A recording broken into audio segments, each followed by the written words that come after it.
ஒவ்வொரு தியானமும் காலையிலயோ மதியானமோ இரவோ 10 நாளைக்கு ஒருக்காவோ 1 மாசத்துக்கு ஒருக்காவோ ஒரு சேஞ்ச் உருவாக்கிட்டே இருக்கும், ஒரு மாற்றத்தை உருவாக்கும். அப்ப அதை நீங்க ஒரு ஃபியூரா எடுத்துக்கும் போது த லைஃப் ஆஃப் த கோல்டுன்னு சொல்லுவாங்க. உங்க லைஃப உங்களுக்கு பிடிச்சு போயிடும். நீங்க ரொம்ப வேற யாரையும் தூக்கி போட்டுருங்க, உங்களுக்கு பிடிக்குங்க. லைஃப்ல எனக்கு என்ன தெரியுங்களா, தவம் பண்ணதுக்கு அப்புறம் யாரையும் எனக்கு பிடிக்கல, என்ன எனக்கு பிடிச்சிச்சு. தவம் பண்றதுக்கு முன்னாடி என்னையே எனக்கு பிடிக்காது.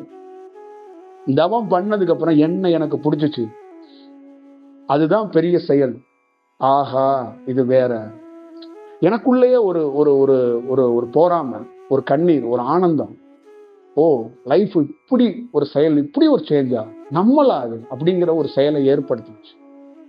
அதுதான் உங்ககிட்ட சொல்றேன். அப்போ ஒரு தனி மனிதர்கள் இந்த குரு தேடுறது, கலை தேடுறதெல்லாம் விட்டுட்டு உடல் இதுதான். பல்வேறுபட்ட கர்ம வினையில, பல்வேறுபட்ட சூழல்கள்ல, பல்வேறுபட்ட காலகட்டங்கள்ல, பல்வேறுபட்ட பிறப்புகள்ல ஒவ்வொருத்தரும் வெவ்வேறு லேயர்ல பிறந்திருக்கீங்க. உங்களுக்கு நண்பரா இருக்கிறவங்க நம்ம கிட்ட தியானம் பண்ண வருவாங்க. அவங்க கொஞ்சம் பருவ மாற்றம் கூட அடைவாங்க. ஆனா நீங்க கொஞ்சம் அடையாம இருப்பீங்க. அதனால ஒப்பீடல் பண்ணாதீங்க. அவங்க வேற, நீங்க வேற. அவங்களோட காலம் வேற, உங்களோட காலம் வேற. அவங்களுடைய கணக்கு வேற, உங்களோட கணக்கு வேற. ஒரே மாதிரி இருக்காது, ஒரே மாதிரி செயல் வடிவம் இருக்காது. இதுதான் நீங்க பிராக்டிக்கலை முதல்ல புரிஞ்சுக்கணும். இந்த பிராக்டிக்கலுக்குள்ள இருந்து நீங்க புரிஞ்சுக்கிட்டீங்கன்னா உங்க லைஃப் ரொம்ப ஒரு ஜெனூனா இருக்கும். ஒரு யோகி ஆகப்பட்டவன், நீங்க பல்வேறுபட்ட யோகிகளை பார்த்தீங்கன்னா மரத்தடியில, பிளாட்ஃபார்ம்ல ஒரு சாதாரணமா ஏன் உட்கார்ந்துருக்காங்கன்னா அவங்களுக்கு தெரிஞ்சிருச்சு சில விஷயம். அதனால இது எதுவுமே நம்ம செய்ய முடியாது, எதையும் நம்ம செய்ய வேண்டாம் அப்படின்னு உட்கார்ந்துருக்கிறது. அவ்வளவுதான் செயல் வடிவம். அவ்வளவுதான் அதோடைய உண்மையான திட்டம். அதுதான் நமக்கு தெரியாதனாலதான் நம்ம போராடுறோம். நாளைக்கு காலைல 9 மணிக்கு ஒரு இடம், 11 மணிக்கு அந்த இதெல்லாம் வேணும் தான். ஆனா ஒரு ஸ்டேஜ்ல தெரிஞ்சதுக்கு அப்புறம் நீங்க அலட்டிக்க மாட்டீங்க. நீங்க பேசாம ஒரு இடத்துல உட்கார்ந்துக்குவீங்க, எல்லாம் நடக்கும், நீங்க எதுவுமே செய்ய மாட்டீங்க. ஆனா தானா உங்களை சுத்தி சொல்லணும். இதுதான் செயல் வடிவம். நீங்க நினைச்சு பாருங்க, இந்த இடத்துக்குள்ள ஒரு ஆசிரமத்தை அமைக்க முடியுமா? ஒரு சாதாரண மனிதனா இந்த இடத்துல அவர் அமைச்சாரா? இந்த உடல்ல பருவ மாற்றம் ஏற்பட்டு பிரபஞ்ச பேராற்றல்னால இந்த இடத்துல அமைச்சாரு. நீங்க அதை தான் பார்க்கணும். நீங்க ஒரு சாதாரண மனிதனா ஒவ்வொரு வீடு கட்டுறதுக்கும் ஒவ்வொரு தனி மனிதனும் ரத்த வேர்வை சிந்துறீங்க. நீங்க தியானம் பண்ணி உடல்ல மாற்றம் ஏற்பட்டு பாருங்க, 1000 ஏக்கர்ல ஒரு வீடு கட்டுவீங்க. ஆனா ஏன் நடக்குது, எதுக்கு நடக்குதுன்னே தெரியாது, நடந்துகிட்டே இருக்கும். இதுதான் உண்மையான செயல். ஒரு வீடு கட்டி முடிக்கிறதுக்குள்ள இந்த கண்ணுல புருவம், இந்த கண்ணுல கருவளைய விழுந்துரும். அடுத்தது பையன் 2 பையன் ஆயிட்டான், ஒரு பையனுக்கு இந்த வீடாச்சு, இன்னொரு பையனுக்கு ஒரு வீடு கட்டினா இந்த பக்கமும் கருவளைய விழுந்துரும். கடைசியில டயர்டாகி நீங்க அப்படி தொங்கிட்டு இருக்கும் போது 2 பையனும் உங்களுக்கு 2 வீட்டையும் கொடுக்க மாட்டான், உங்களுக்கு சோறும் போட மாட்டான், உங்களை வீட்டுல வெளியில விட்டுருவான். அப்புறம் எங்களை மாதிரி ஆளுங்களை நீங்க நாங்க ஆசிரமத்திலே தங்கியிருந்தோமா, உங்களுக்கு ஆசிரமம் ஏதாவது இருக்குமா? நான் பல நாள் உங்ககிட்ட சில விஷயத்த சொல்லணும்னு நினைக்கிறேன், நீங்க கொஞ்சம் டைம் கொடுங்களேன், நான் நிறைய விஷயத்த பேசணும், நானும் 15 ஆண்டுகளா குருக்களை பத்தி தேடுறேன் அப்படின்னு நீங்க பேசிக்கிட்டே இருக்கு. இதுதான் அதோட செயல். அப்ப ஆரம்ப நிலையிலிருந்து ஒருத்தன் உடலை பருவ மாற்றம் ஏற்படுறதுக்கு ஒரு வாய்ப்பை உருவாக்குனானா, நான் சொல்றேன், எவ்வளவு பெரிய உள்வினை இருந்தாலும் சரி, நீங்க 10 வயசுல செத்து போயிருவீங்கன்னு ஒரு கணக்கு இருந்தா கூட ஒருத்தன் ஆரம்பத்துல தியானம் பண்ண ஆரம்பிச்சானா அந்த சாவை அவனே மாத்திடுவான். கடவுள்லாம் மாற்ற வேண்டியது இல்லை. நல்லா புரிஞ்சுக்குங்க. அருணகிரி உடலை கடவுள் மாத்தல, அருணகிரி தான் மாத்தினாரு. அதுக்கான வழிய கடவுள் காட்டினாரு, பிராக்டிக்கலா காட்டினாரு. இப்படி விரல் நீட்டி ஒரு வேலையெல்லாம் செய்யல. அது மாறுறதுக்கான என்ன ரூட்டு, அதை எப்படி செய்யணும், நீ உட்காரு அப்படிங்கிற அந்த பாதையை காட்டி கொடுக்கறதா ரொம்ப கஷ்டம். ஒரு குரு உபதேசம், ஒரு தீட்சைங்கிறது என்னன்னா ஒரு கனல். நம்ம பல நாள் தியானத்தில் இருக்கிறத உங்ககிட்ட அப்படி கொடுக்குறோம். சில பேருக்கு நல்லா ஞாபகம் வச்சுக்கோங்க, என்கிட்ட வாங்குறவங்க 40 நிமிஷம் கழிச்சு அது உங்களுக்கு வேலை செய்யும். சில பேருக்கு 40 வருஷம் கழிச்சு தான் வேலை செய்யும். என்ன பண்ணுவீங்க? நீ 40 வருஷம் கழிச்சு தான் என்னை சந்திக்கணும்னா நீங்க என்ன பண்ணுவீங்க? சும்மாங்க, அப்பயே நான் சொன்னேன், அங்கனே ஒரு ஆசிரமம் இருந்துச்சு, சிவராத்திரிக்கு நிறைய கொடியெல்லாம் கட்டியிருந்தாங்க, நிறைய தோரணம்லாம் இருந்துச்சு, அங்கேயே போயிடலான்னு. இல்லை இவர் கொஞ்சம் நல்லா பேசுறாரு, யூடியூப்ல வாங்கன்னாரு. இப்போ தீட்சை கொடுத்தா 40 வருஷம் கழித்து வேலை செய்யணும், நான் என்ன பண்றது? இது என்ன கூத்தா இருக்கு? இது எப்படி லாஜிக்? இது என்ன அப்படின்றீங்க? ஏன்னா இதுதான் நிஜம். புரியுதுங்களா? என்கிட்ட 20 வயசுல என் வாழ்க்கையில பல ஜோசியரை சந்திச்சேன். 38 வயசுல உனக்கு ஒரு மாற்றம் இருக்குன்னாரு. நான் சொன்னேன், 38 வயசுல மாற்றம் இருக்குன்னா இப்ப என்னையா, இப்ப நான் வாழணும்ல, இப்ப எனக்கு என்ன, இப்ப போய் வாழ்ப்பா. ஆனா 38 வயசுக்கு மேல உனக்கு இன்னொரு மாற்றம் இருக்கு. இப்ப என்னையா மறுவாட்டி, இப்ப வாழலாம்ப்பா, 38 வயசுக்கு மேல ஒரு சேஞ்ச் இருக்குன்னு சொல்றப்பா. சேஞ்ச். அப்ப பக்கத்துல இருக்க சொல்றாரு, 38 வயசுக்கு மேல பணக்காரன் ஆயிடுவாங்கிறாரியா? அப்ப இப்ப கொஞ்சம் இருக்கிறத வச்சு ஓட்டனியா அப்படின்னு சொன்னாரு. சரி, நான் எடுத்துட்டு வந்துட்டேன். அந்த மாதிரிதான் உங்க லைஃப்ல நீங்க அந்த உள்வினை, அந்த செயல் வடிவம், இது எல்லாத்தையும் கரெக்ட் பண்ணி வர்றதுக்கு, இந்த உடல் ஒத்துழைக்கிறதுக்கு, தாக்கு பிடிக்கிறதுக்கு சில ஆண்டுகள் தேவைப்படும். அதெல்லாம் கால கணக்கு இருக்கு.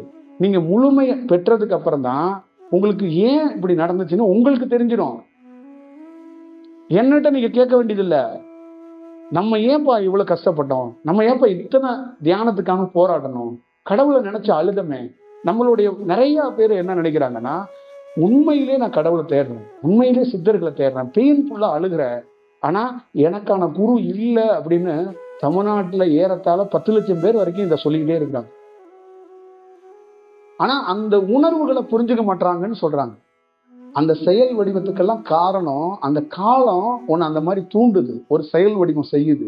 நீ அந்த மாதிரி சூழல்கள்லையும் உன்னை சரியா பயன்படுத்திக்கிட்டனா அந்த இடத்துல இருந்து கடந்து கடந்து கடந்து கடந்து உன்னுடைய செயல் என்னன்னு கண்டுபிடிச்சிடலாம். இதுதான் உண்மையான வடிவத்துக்குள்ள இருக்கிற செயல் வடிவத்தை சொல்றேன். ஒரு சிம்பிளா யோகியின் சுயசரிதையில கூட ஒரு இடம் இருக்கு. லாகிரி மகாசாயரை இத்தனை ஆண்டுகளுக்கு அப்புறம் மகாவதார் சந்திச்சாருன்னா அப்ப ஒரே ஒரு வார்த்தை சொன்னார், நீ பிறந்ததுல இருந்து உன்னை நான் ஃபாலோ பண்ணிக்கிட்டே வர்றேன், ஆனா இப்பதாண்டா உன்னை சந்திக்கணுங்கிறதுக்காக இப்ப சந்திக்க வந்தேன்.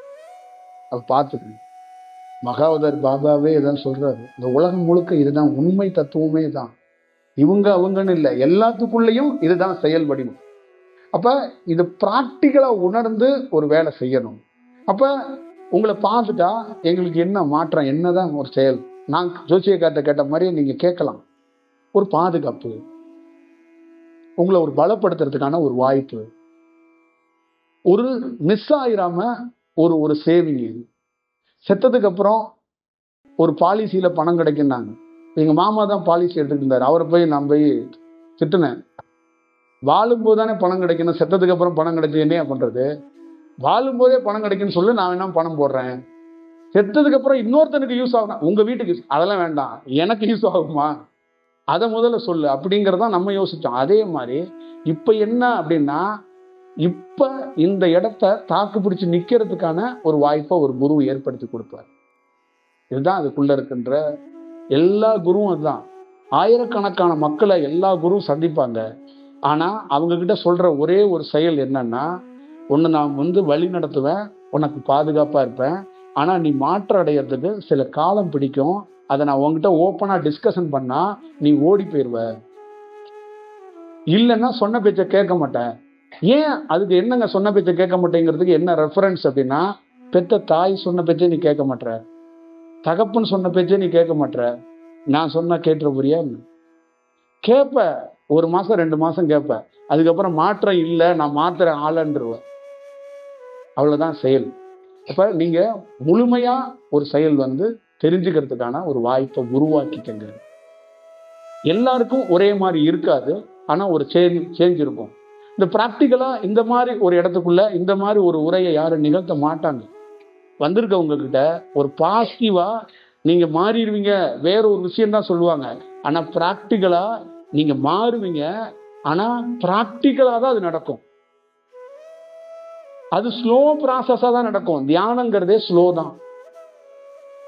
உங்களுக்கு வர்ற ஆற்றல் ஸ்பீடா வரும். நீங்க சிவபெருமானே நேரடியா பார்த்துருவீங்க.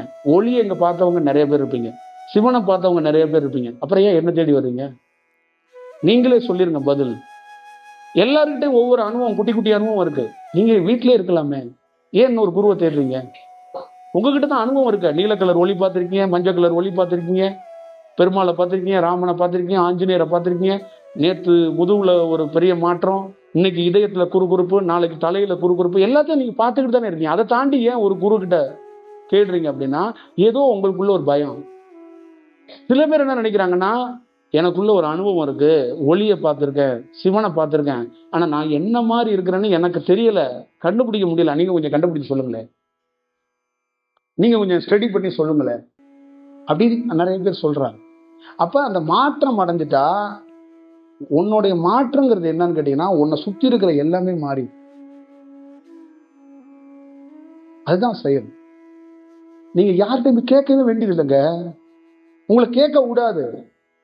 உங்க உள் உணர்வு என்னன்னா ரொம்ப சக்தி வாய்ந்தது, ரொம்ப சக்தி வாய்ந்தது.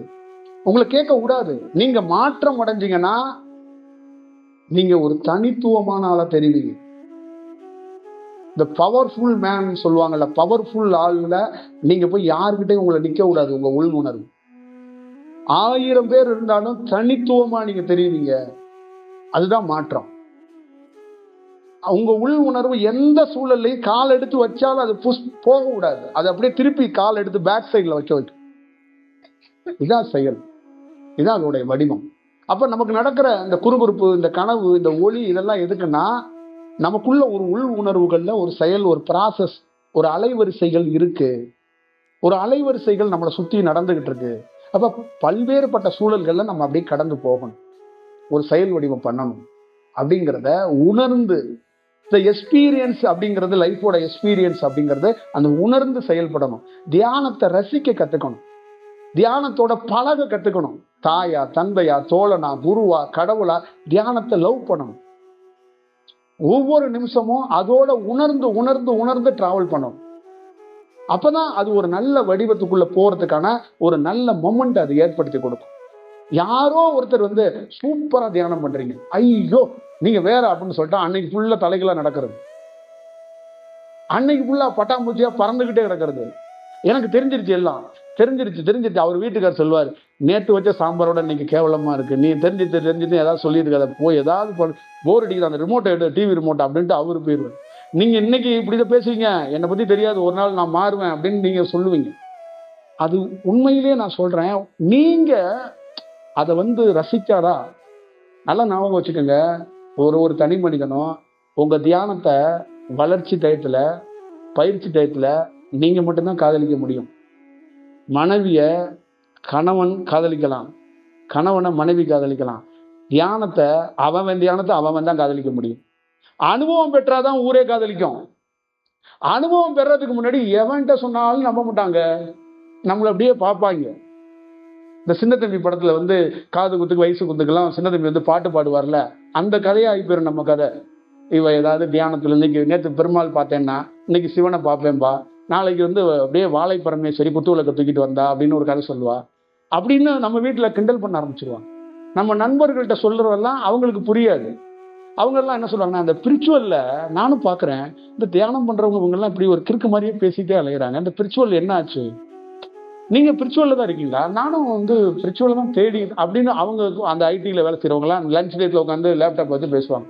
நேற்று அந்த குருவை கூட பார்த்தேன், அவரோட பீச் பாத்தீங்கல்ல, என்ன எனக்கு புரியவே இல்லை, என்ன சொல்றாரு அவரு, இது பிரபஞ்சங்கிறாரு, நிலங்கிறாரு, இதுங்கிறாரு, என்ன எங்க போயிட்டு இருக்கு, என்ன அதெல்லாம் இல்லைங்க. அது நீங்க உங்களுக்கு தெரியாது, நீங்க உள்ள போனீங்கன்னா தெரியும். உள்ளன்னா எங்க உள்ள போகணும், எங்க உள்ள போகணும், இதயத்துக்குள்ள என்னங்க ஒண்ணுமே இல்லையே.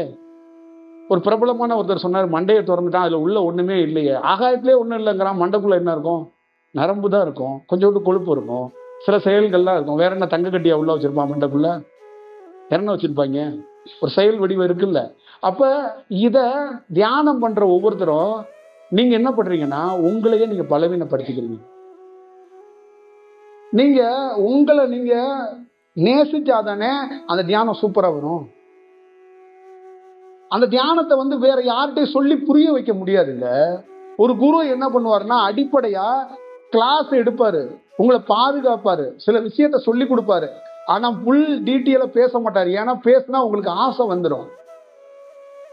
குருநாதர் நீங்க சொல்றது எல்லாமே சூப்பரா இருக்கு, ஆனா எனக்கு ஒரு நாள் அந்த வடிவத்தை காட்டுங்க. இப்ப யோகிராம் சுரத்குமாரும் அந்த பாலகுமாருக்கும் நடந்த இன்சிடென்ட் என்னன்னு யூடியூப்ல எல்லாரும் பார்த்துருப்பீங்க. அது ஒரு அனுபவத்துல ஒரு குழந்தைங்க 2 குழந்தைங்க விளையாண்டுக்குள்ள அந்த மாதிரி ஒரு செயல்ல ஒரு அனுபவம் பெற்றவர், ஒரு அனுபவம் பெறாதவரை ஒரு தன்மையை ஒரு தன்மை உடல்ல பருவ மாற்றம் ஏற்பட்டா என்ன மாதிரி ஆகும், அதை ஒரு நிமிஷம் பாரு அப்படின்னு அப்படி இழுத்து விட்டோன்னே இப்படிங்கிறாரு. அப்ப என்ன யோகிராம் சொல்றாருன்னா, இதே கிறுக்காதாண்டா பல ஆண்டுகளா நான் திருவண்ணாமலையில சுத்திக்கிட்டு இருக்கேன். நீ 15 நிமிஷத்துல கையை தூக்குறா, ஆங்கிற ஊங்குற, இதே தாண்டா ஒவ்வொரு நிமிஷமும் நான் பண்ணிக்கிட்டு இருக்கேன். அதுதான் யோகிராம் சுரத்குமார். ஒவ்வொரு நிமிஷமும் என்ன பண்ணுவாரு, தனக்குள்ள செவுத்துக்கிட்ட பேசிட்டு இருப்பாரு, பாத்ரூம்ல போய் கப்பு கிட்ட பேசிட்டு இருப்பாரு. இதெல்லாம் ஏற்படும். உடல்ல பருவ மாற்றம் ஏற்படும் போது ஒரு செயல் வடிவம் ஏற்படும். அந்த மாற்றத்தை அவருக்கு கொடுத்துட்டு அதே இடத்துல உணர்ந்து இறக்கி ஒரு குருநாதர் வச்சுட்டு அவரை ரிலாக்ஸ் பண்ணி விட்டார். அப்ப அவர் என்ன பண்ணாருன்னா, அவருக்கு நடந்த அந்த மொமெண்ட்டை அவர் மனைவி எல்லாரும் அந்த வீடியோவில் பார்த்து ரசிச்சாங்க, அவங்க நண்பர்கள் ரசிச்சாங்க. விகடன்ல இருந்து பல பத்திரிகைகளை அவரை பத்தி பேட்டி எடுக்கும் போது பெரிய பிரபலமான இருக்கிற நிறைய நெறியாளர்கள் பேட்டி இந்த கேட்கிறவங்க எல்லாம் அவங்கள்ட்ட உட்கார்ந்து அந்த அனுபவத்தை கேட்டாங்க. ஆனா யாராலையும் அதை உணர முடியாது. அதை ஒன்லி பாலகுமாரனால மட்டும்தான் உணர முடியும். அதை தொட்ட அந்த யோகிராம் சுரத்குமாரால மட்டும்தான் உணர முடியும். அதை ஒரு பார்வையாளனா பார்க்க தான் முடியும். அதே மாதிரிதான் தனிப்பட்ட முறையில யாரு தவம் பண்ணாலும் உங்களுக்குள்ள நடக்கிற அந்த சின்ன சின்ன குட்டி குட்டி இருக்குல்ல, ஒரு சின்ன விஷயம் தான் நடந்திருக்கும், அது பிரமாதமான செயலா இருக்கும். அதை போய் யார்கிட்ட போய் சொல்ல முடியும்? அதை நீங்க தான் பொக்கிஷமா, ஓ இன்னைக்கு இது நாளைக்கு அதுன்னு அதை எடுத்துக்கிட்டு உங்களை நீங்க அந்த நேசிச்சு அந்த செயல் வடிவத்தோட எடுத்துட்டு போனா இந்த தியானம் உங்களை எப்படி வச்சிருக்கும்னா வேற வடிவத்துக்குள்ள கூட்டிட்டு போயிட்டே இருக்கும். இதுதான் அதுக்குள்ள இருக்கின்ற செயல் வடிவம். ஆனா இதை என்னன்னா நீங்க பலவீனப்படுத்தி போடுறீங்க. இதுதான் அதுக்குள்ள இருக்கின்ற செயல் வடிவம். எந்த தனிப்பட்ட மனிதனாலையும் உடல்ல பருவ மாற்றத்தை ஏற்படுத்த முடியும் ஒரு குருநாதர் என்பவர். ஆனா கால நேரத்தை பார்த்துட்டு தான் அந்த பருவ மாற்றத்தை ஏற்படுத்துவார். நீங்க வந்துட்டீங்கிறதுக்காக இந்த இடத்துல ஒரு பருவ மாற்றத்தை ஏற்படுத்த முடியாது. சில பேருக்கு நான் சொன்னேன்ல, 40 நிமிடத்துக்குள்ள அவனுக்கு இன்னைக்கு நம்ம கிட்ட இருந்து ஒரு செயல் நடக்கணும்னா அவனுக்கு நடக்கும். இன்னொரு 40 ஆண்டுகள் கழிச்சுதான் இவன் வாழ்க்கையில நடக்கும்னா அது நடக்கும். ஆனா நம்ம கொடுத்தது மிஸ்ஸே ஆகாது. நானா திரும்ப வாங்கினாதான் உண்டு. அதை எப்ப நாங்க வாங்குவோம்னா, நீங்க காம்பவுண்ட் சுவர் ஏறி குதிச்சு போனோடனே சூட்சமத்துல அதை பிடுங்கிட்டு போயிடுவோம். புரியுதுங்களா? இதுதான் அதோடைய செயல். ஒரு குரு கொடுக்கவும் முடியும், திரும்ப வாங்கவும் முடியும். அதை யாரு பண்ண முடியும்னா முழுமையான குருவால தான் பண்ண முடியும். எத்தனையோ பேர்களுக்கு கொடுத்த செயலை திரும்ப வாங்கியிருக்கிறார். அதுலதான் இந்த நால்வர்களுடைய வாழ்க்கையில சில பேருக்கு கண்ணு இந்த கதையெல்லாம் இருக்கும்ல, அதெல்லாம் நீங்க படிச்சீங்கன்னா உங்களுக்கே தெரிஞ்சிடும் எதனால இந்த இன்சிடென்ட்லாம் இருக்கு. இப்ப கொடுத்தது ஒருத்தர் வாங்கிக்கிட்டாரு, திருப்பி கொடுக்குறாரு. ஏன் கொடுக்குறாரு? இதெல்லாம் உணர்ந்து ஒரு வேலை செஞ்சா ரொம்ப நல்லா இருக்கும். ஒரு செயல் வடிவமா இருக்கும். ஒரு சின்ன பிரேக் எடுத்துக்கிட்டு நம்ம ஒரு செயல் வடிவமா இருக்கும். தயவு செய்து உங்களுக்குள்ள மீண்டும் நான் என்ன சொல்றேன்னா, இந்த தியானம் உங்களுக்குள்ள ஒரு பசுமையானது. அதை உங்களால மட்டும்தான் அதை ஒரு ஒரு ஃபீல் பண்ண முடியும். பிறரால ஃபீல் பண்ண முடியாது. அதனால நீங்க உங்களை சரியா மிகச்சரியா பயன்படுத்தினா இந்த உலகத்திலே பாதிப்படையாத ஒருத்தன் வாழ போறான் அப்படின்னா யாருன்னா நீங்க மட்டும்தான். ஒவ்வொரு தனி மனிதனும் வேற யாருக்கோ பாதிப்பை கொடுக்க வேண்டாம். உங்களுக்கு நீங்களே பாதிப்பை கொடுத்துக்கிறீங்க. உங்களுக்கு நீங்களே பலவீனத்தை கொடுத்துக்கிறீங்க. உங்களை நீங்களே அசிங்கமா திட்டிக்கிறீங்க. உங்களை நீங்களே ஒரு மாதிரி கான்பிடன்ட்டை இழக்கிற மாதிரி ஒரு செயல் வடிவத்தை செஞ்சுக்கிறீங்க. அதை செய்யாதீங்க. அது உங்களுக்கு நீங்க கொடுக்குற துன்பம், அது உங்களுக்கு கொடுக்குற நீங்க துயரம். உங்க தியானத்தை நீங்க மதிக்கிறது உண்மையா இருந்தா, குருங்கிறது உங்களுக்குள்ள இருக்கின்ற அந்த வெப்பம், அந்த கனல் தான். உங்களுக்குள்ள இருக்கிற தியானம் தான் குரு.